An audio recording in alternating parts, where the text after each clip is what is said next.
I'm in Bath in the United Kingdom. We are reporting from the machine room of Bath Abbey. I'm here with Edward, who has been coordinating the renovation of the heating system, at least the heat pump part. What was the story behind it, and how did you convince the decision makers that heat pumps were the proper solution for a heritage building?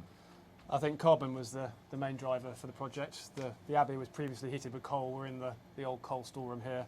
It then moved to gas, and then the decision was made to look at low carbon heating options, of which the heat pumps we are here with today are that option of 200 kilowatts of base load to the Abbey. You're using a new concept called Energy Blade.